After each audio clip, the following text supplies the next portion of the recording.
This is LXBN TV, and I'm Colin O'Keefe. A judge in New Jersey recently put the state on the verge of becoming the latest to legalize same-sex marriage, but it isn't a done deal quite yet. Joining me now to explain the initial ruling and what's happened since is Eric Solotoff, co-chair of Fox Rothschild's family law practice and author on the firm's New Jersey family law blog. Eric, first, can you walk us through the initial ruling that's led us to being, again, on the verge of legalized same-sex marriage in New Jersey? Sure, Colin. The ruling is in the case of Garden State Equality versus Dow, which is the most recent in New Jersey's same-sex marriage cases. The first real same-sex marriage case in New Jersey was Lewis versus Harris, which in 2006 the Supreme Court said that New Jersey residents are entitled to equal benefits, whether they're in a same-sex relationship or not, but left it to the legislature to determine whether it would be a civil union, a marriage, or any other equivalent relationship. There's been litigation since that time where the plaintiffs have said that there is no equivalency with a civil union. However, that litigation had been at least rejected, if not put on hold, in this Garden State Equality case a few years ago. And it was moving along slowly until more recently this summer when the United States Supreme Court decided the U.S. versus Windsor case, which struck down portions of the Defense of Marriage Act. And as a result of that case, the plaintiffs in Garden State Equality filed a motion for summary judgment saying that under the New Jersey law, under the Civil Union Act, they were never going to be able to get the same benefits as a married couple because the interpretation by the federal agencies was that people who are legally married could have benefits, but civil union was not a marriage, and thus there was not going to be benefits. A motion for summary judgment was filed by the plaintiffs, and it was ultimately granted, saying that they are entitled to the same benefits, and there should be marriage in New Jersey. That's where we are in that decision. Ultimately, since then, there's been a flurry of activity. I see, and segueing off that, what is that activity that's happened since then? I know this ruling was not too long ago, but what's happened since, and where is this heading?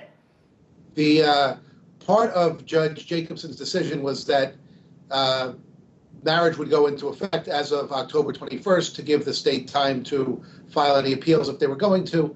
The state sort of sought a stay of the ruling, first with Judge Jacobson, and she denied the stay, saying that there would be no irreparable harm. And though the state argued that in important cases like this, that stays are often granted, Judge Jacobson rejected that argument, saying that while there is some precedent for that, there's no precedent that supports that claim when somebody's civil rights are affected. So she denied the state's motion for a stay.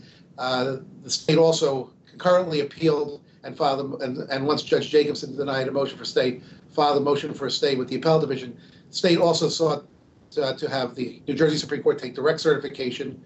In New Jersey, we have 3 levels of courts, and the appellate division would naturally be the next level to hear the case, but because of the importance of the case, the state sought direct certification. The plaintiffs did not oppose direct certification, although they did oppose a stay.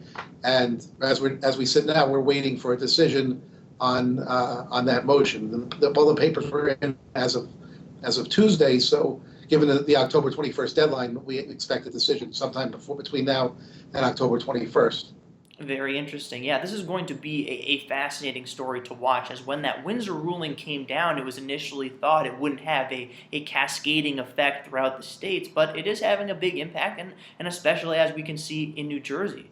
It seems like it is, and even more recently, part of the argument that are being made, at least by the state, is that we don't really know what the impact of Windsor is going to be, because we don't know how all of the agencies are going to apply it. And even more recently, they noted in one of their briefs, or maybe the other side noted, that the IRS, for about a day, essentially a day, said they would consider civil unions as same as a marriage and to give tax benefits, and reversed the same day, reversed that course, which I think is more ammunition for the plaintiffs in Garden State Equality. The Supreme Court of New Jersey, what they did do is when they did take the case up and granted direct certification. They've expedited the briefing schedule, and they've expedited the argument schedule. So the arguments are going to be during the first arguments in January of 2014. So one way or another, whether the stay is granted or not, hopefully we'll have a decision in the springtime, with finality in New Jersey.